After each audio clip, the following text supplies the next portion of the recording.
It was 1893. A resort in Maryland told Charles Douglas that they didn't serve his kind. They thought by denying him a meal, they were putting him in his place. But he didn't argue. He didn't march. He walked down the beach, found the property line, and bought 40 acres right next door.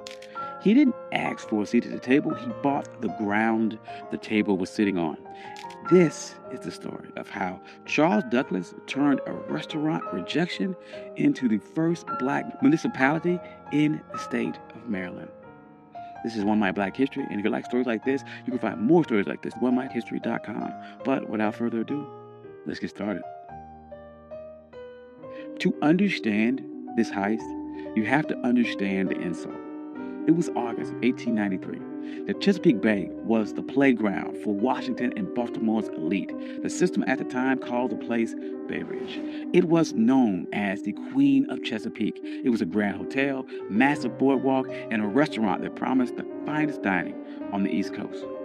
Charles Douglas and his wife Laura, they weren't there to make trouble. They were blackocracy.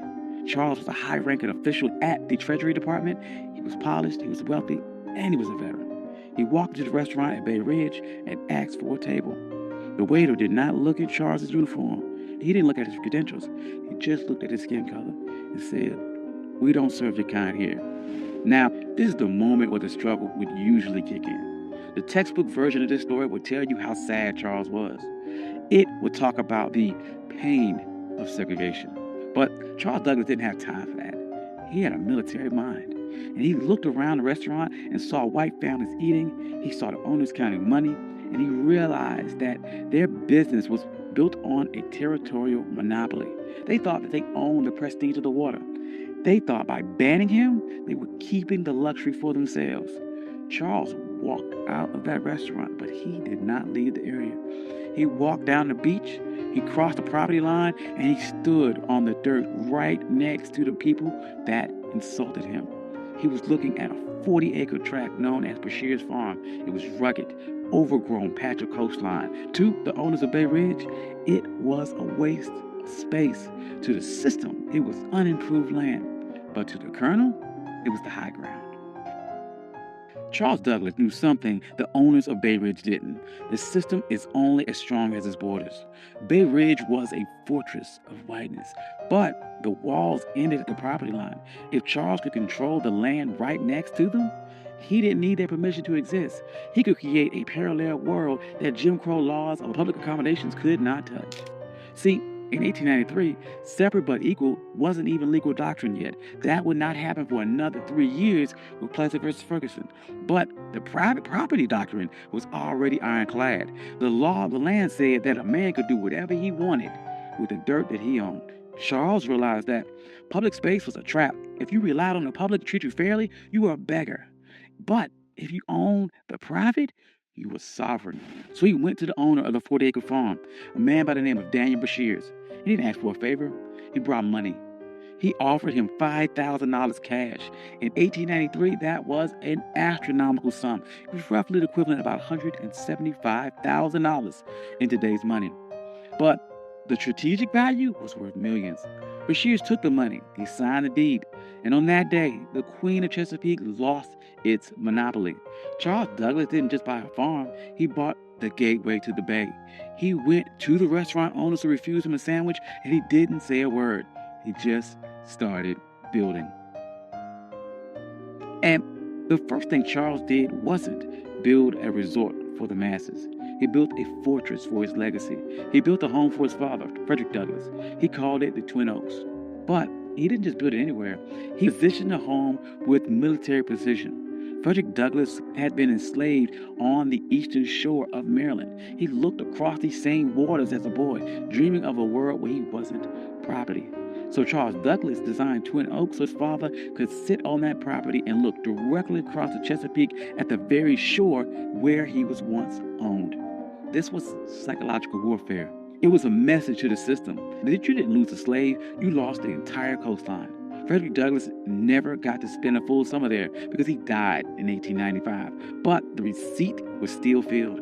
The Douglass name was now etched into the land in the deeds of Maryland. But Charles was not done. He knew that one house was an anomaly. But an entire empire is a network. So he began subdividing the land, and he didn't sell it to just anyone. He targeted the sovereign class. He sold lots to black doctors, black lawyers, black engineers, black poets in D.C. and Baltimore. He created a neighborhood where the white-only signs of Bay Ridge were relevant. By the turn of the century, Highland Beach wasn't just a place to swim. It was a black think tank. Paul Robeson was there.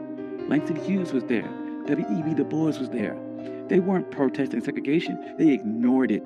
They built their own hotels. They built their own pier. They built a community center. They built a closed economy where black money stayed in black pockets and black dignity was the default setting. Now, there's no way the system sat back and watched this happen. The owners of the white resorts nearby were furious.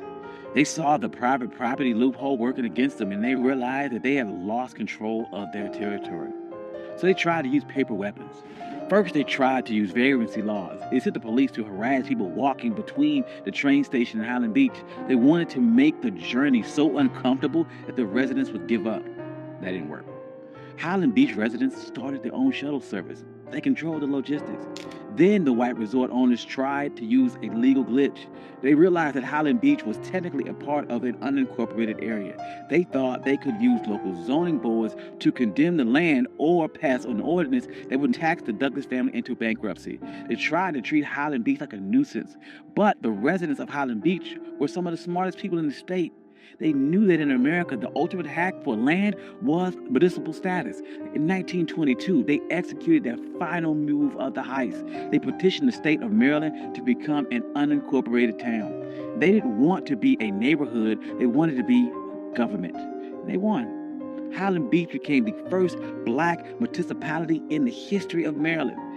Think about the payoff here. Because they were a town, they had their own mayor, they had their own police department, and they had their own zoning board.